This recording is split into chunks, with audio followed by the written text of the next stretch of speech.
And now some news from one of our planetary neighbors. Scientists are calling what they found recently on Mars amazing. NewsHour correspondent Spencer Michaels reports on the latest discoveries.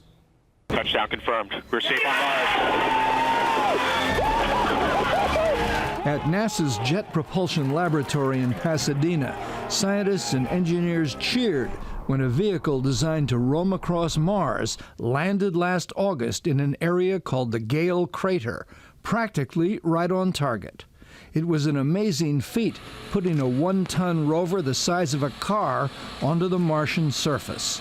And liftoff of The trip took 8.5 months, and the project cost $2.5 billion. The rover, called Curiosity, has been on Mars for nearly 6 months now, and it is sending back results. High-resolution photos coming from the surface of the planet are like nothing man has ever seen before, and scientists believe they could shed light on whether life ever existed on the fourth rock from the sun. When this turret can rotate around. At JPL's lab, where a duplicate of Curiosity is used for testing, space scientist and engineer Adam Steltzner says the geologists are fired up over what they can see from 17 cameras mounted on the recently landed rover. It's fantastic. You know, one thing about putting a rover on the surface of Mars is you get images of the surface that you can never get from orbiters, right? You resolve down to the millimeter level. You get right up close and personal with the Martian terrain. And whenever we do that, we learn new things. The cracks in the surface indicate where water once flowed. Water, which Deputy Project Scientist Ashwin Vasavada says is essential for life. We've already made a few discoveries. We sent this rover to discover habitable environments on Mars. And we did discover one already early in the mission. We found that we landed right on an ancient stream bed where water was once flowing kind of up to your kneecaps. 100% sure it was water, the kind of water we have on Earth? I wouldn't say 100%, but it's the most likely thing. You know, we know that there's water on Mars frozen in ice today, and in the past we think the conditions were more that liquid water could have been stable. Go. Curiosity is embarking on a new task on Mars after practicing on Earth, drilling into Martian rocks for the first time. Using remotely controlled tools built into the rover, NASA will bore into rocks to find out what they're made of and if they contain clues to life on the red planet. This whole arm, in sort of in a series of Tai Chi moves, moves around and sieves that powder and then dumps it into some inlets that are on the top of the rover deck so that instruments which are inside the rover can analyze it for its chemistry. The Mars mission wouldn't have been possible without a safe landing on the red planet by the rover Curiosity.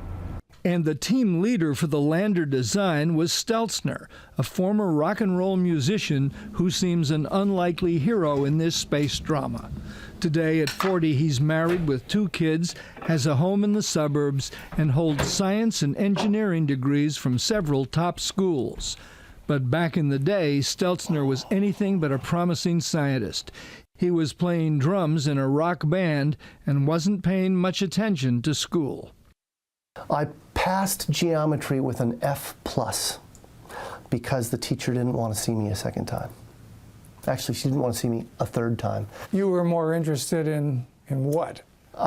Sex, drugs, and rock and roll was what I was focusing on in high school.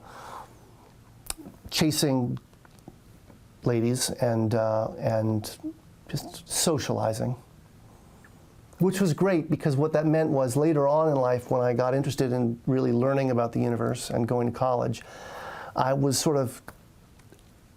got all of that other stuff out of my system and I could really focus. Steltzner got serious about school and space after looking up at the sky one night. It was only in my early 20s when I was a little bored with music that I noticed the stars moved in the sky at night, and they were in a different place when I was returning home from playing a gig as they had been when I went out to play the gig.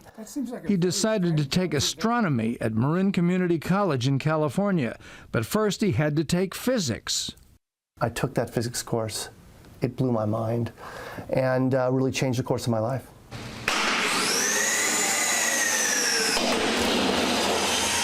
The rest is history. Eventually, he learned to tackle big projects like landing Curiosity on Mars, a vehicle far bigger than previous Mars rovers. This is huge. It's titanic. And so when I look at this, I still kind of get goosebumps that we tried to, and evidently succeeded, putting something that big on the surface of Mars.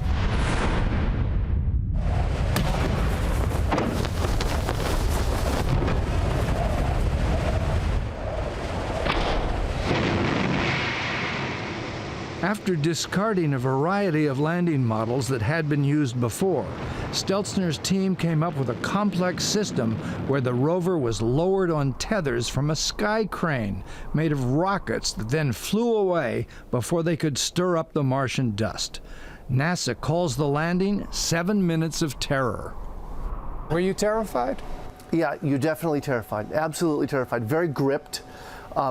Stomach in knots, staring at the data. And then I actually started to almost be surprised because it was going so smoothly.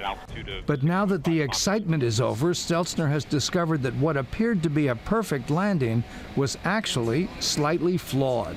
Upon closer inspection, we actually can see places where some luck was involved. What didn't work as perfectly as you wanted it to? Well, it ends up being that we needed to understand the local gravity at Mars. We actually landed softer than we had planned. Slower. Slower, more slowly than we had planned. And that error in the local gravity could easily have had us land faster than we had planned to, and that may have been more challenging for the rover to handle. More challenging, it could have broken. It could have broken the rover. Fook Lee, manager of NASA's Mars exploration program, still calls the landing a success. We landed safely.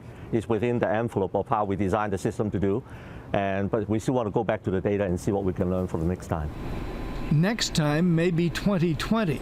That's when NASA recently announced it is planning another trip to Mars in a vehicle that will be similar to but cheaper than Curiosity.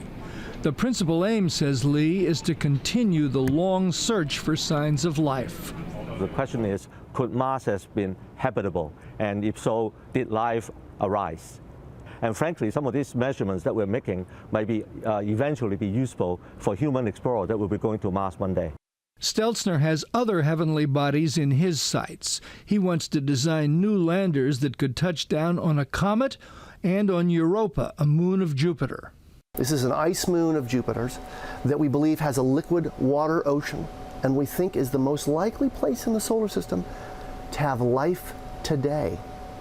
So I'd like to put a lander on the surface of Europa and see what we find. You really think there might be life on Europa? I'm not an exobiologist, but I know some exobiologists. I drink beer with exobiologists, and those exobiologists think that Europa is a great source, a great potential source for existent life today.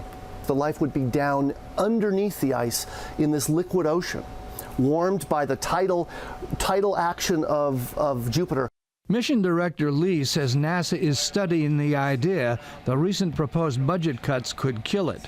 So far, Curiosity has not turned up any evidence of past or present life in Martian dirt. But NASA will have plenty to analyze from the rover over the next few years. Eventually, scientists want to bring back to Earth a soil or rock sample so they could analyze it in a real lab. It's unclear if the 2020 mission will include that capability. And there's more on this story online, where scientists at NASA's Jet Propulsion Laboratory explain why it's important to go back and explore the same place again and again. That's on our website.